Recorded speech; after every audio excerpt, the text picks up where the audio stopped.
Hello friends, welcome to Unicorn Study Point 2.0 में आप सभी लोग का स्वागत है। फ्रेंड्स, आज हम लोग बात करेंगे पाचन तंत्र के दूसरे पार्ट की, यानी कि बात करेंगे हम लोग पाचन तंत्र में दूसरा पार्ट, यानी क्या बचा था। यहाँ पर हम लोग बात करेंगे ग्रंथियों के बारे में, यानी कि हमारा क्या बचा था फ्रेंड, ग्रंथियाँ।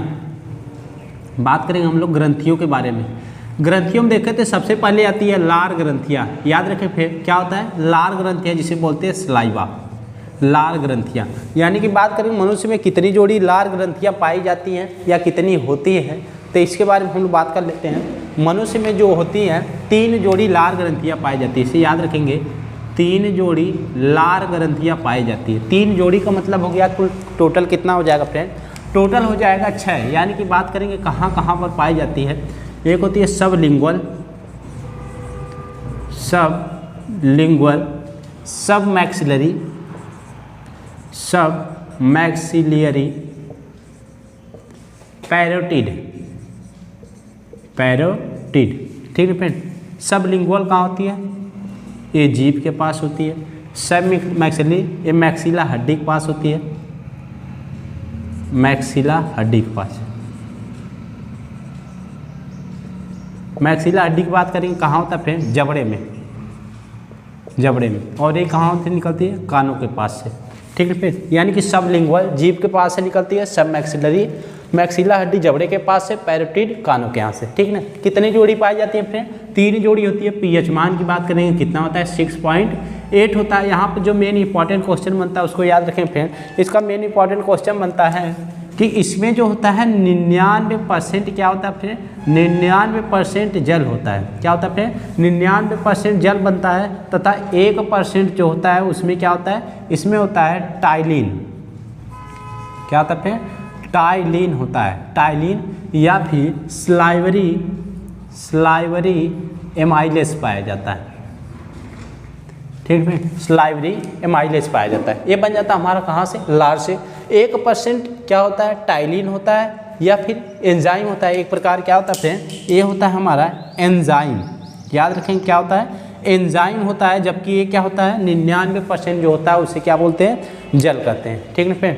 अब इसके बाद बात कर लेते हैं हम लोग यकृत के बारे में, यानी कि ये सब ग्रंथियों के बारे में। यहाँ से क्या निकलता है फ्रेंड, कुछ ग्रंथियों से हार्मोन से निकलता है तथा कुछ से क्या निकलता है, एंजाइम निकलता है। यानी कि एंजाइम और हार्मोन से बात करेंगे अंतर क्या होता है, यानी जो हम लोग लिक्विड पदार्थ को देख सकते हैं, जो लिक्विड पदार्थ को हम देख सकते हैं उसे क्या बोलेंगे, एंजाइम बोलेंगे। तथा जिसे नहीं देख पाएंगे, जो आंतरिक भाग से निकलती है, उसे क्या बोलेंगे, हार्मोन से कहते हैं, ठीक ना फ्रेंड। यानी कि बात करेंगे लार, तब क्या होगा फ्रेंड, लार हमारा एक एंजाइम होगा। क्या होगा फ्रेंड, लार हमारा एंजाइम होगा। जबकि वही आंतरिक पार्ट से निकलेगी तो उसे क्या बोलेंगे, हार्मोन से कहेंगे, ठीक है फ्रेंड। अब यहाँ पर बात करेंगे हम लोग यकृत के बारे में बात कर लेते हैं। यकृत की बात करेंगे, क्या होता है, लीवर, ठीक है फ्रेंड। लीवर होता है मानव शरीर की सबसे बड़ी ग्रंथि है। क्या करेंगे, सबसे बड़ी ग्रंथि होती है, क्या होती है, लीवर होती है।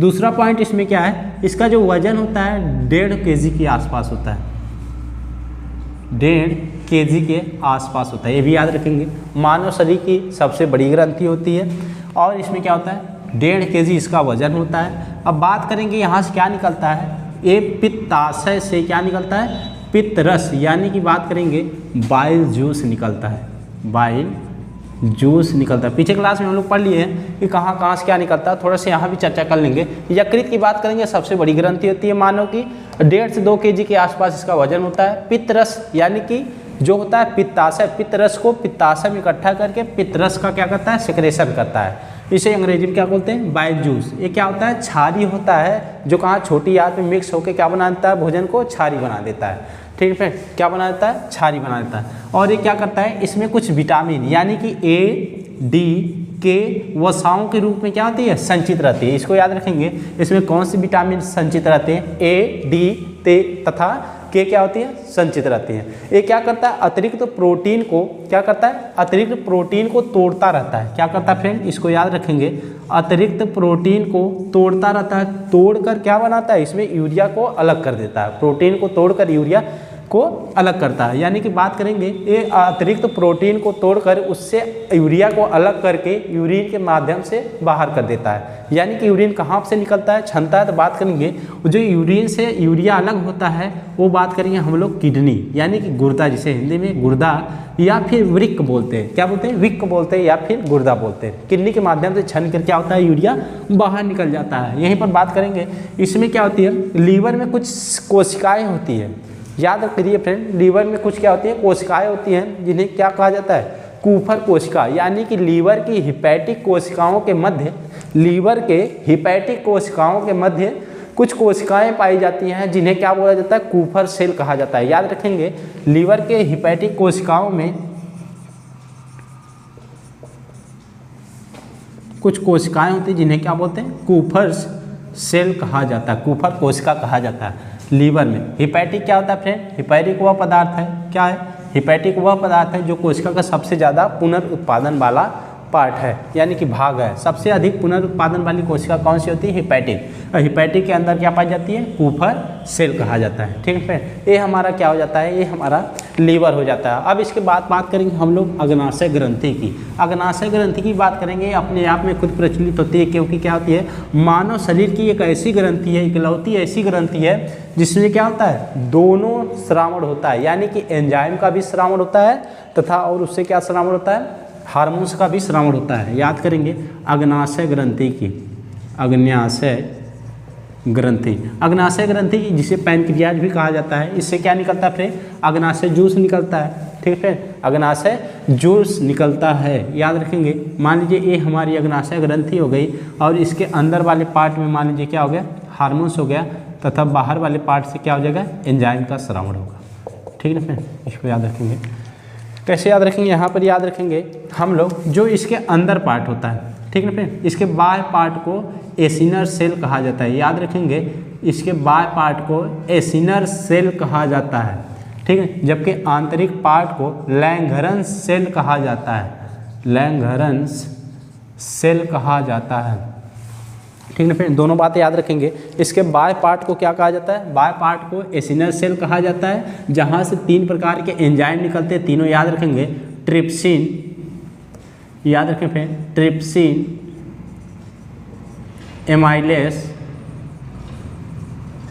एमाइलेस तथा लिपेज। ठीक ना, ट्रिप्सिन क्या होता है फ्रेंड, एक किसको तोड़ता है, एक कार्बोहाइड्रेट को तोड़ता है। याद रखेंगे एक कार्बोहाइड्रेट को तोड़ता है, तथा एमाइलेस किसको तोड़ता है, एक प्रोटीन को तोड़ता है, तथा लिपेज जो होता है ये फैट को गलाता है। ठीक है फ्रेंड, तीनों बात याद रखेंगे कि जो अग्नाशय ग्रंथि होते हैं उसके बाह्य पार्ट से किसका श्रावण होता है फ्रेंड, इसके बाह्य पार्ट से एंजाइम का श्रावण होता है। एंजाइम का श्रावण होता है कहाँ से, बाह्य पार्ट से।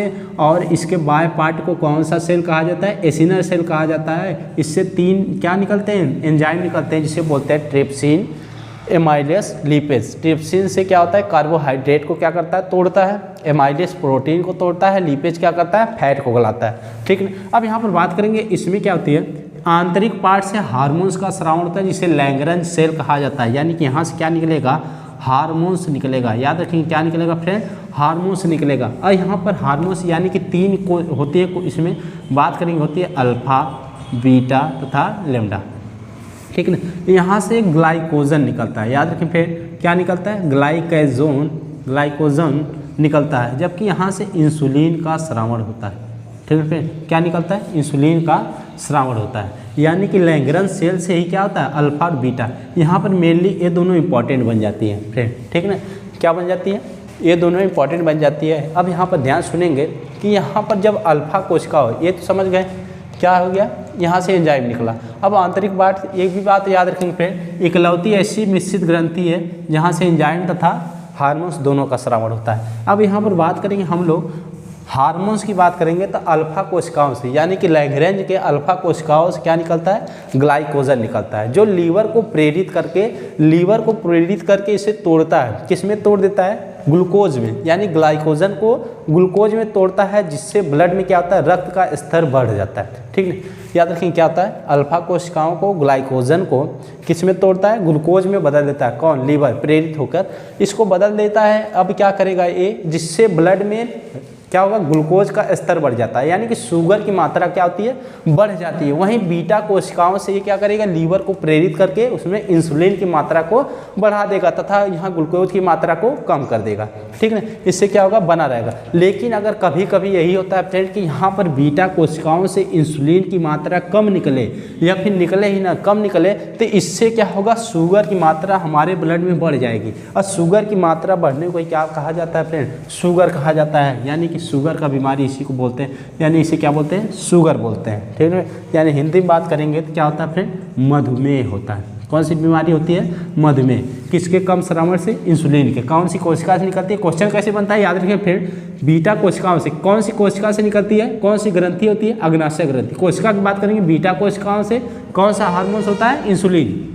इंसुलिन के कम श्रावण से ही क्या होती है, मधुमेह की बीमारी होती है या फिर शुगर की क्या होती है फ्रेंड, बीमारी होती है। अब यहाँ पर बात करेंगे इसकी खोज किसने किया था, इंसुलिन की खोज एक वैज्ञानिक थे, नाम याद रखेंगे, Banting and Best. Banting and Best ने क्या किया था, इंसुलिन के खोज किए थे। नॉर्मल ब्लड लेवल शुगर जो होता है 80 से 120 के आसपास होता है, MG/DL होता है, ठीक ना फ्रेंड। MG/DL ये क्या होता है फ्रेंड, इसका मापक यंत्र होता है, मापा जाता है जिसे, यानी कि 80 से 120 MG/DL क्या होता है, इसका शुगर का blood, normal blood level sugar होता है, ठीक फ्रेंड। ये हमारा हो गया पाचक तंत्र हो गया, ठीक ना।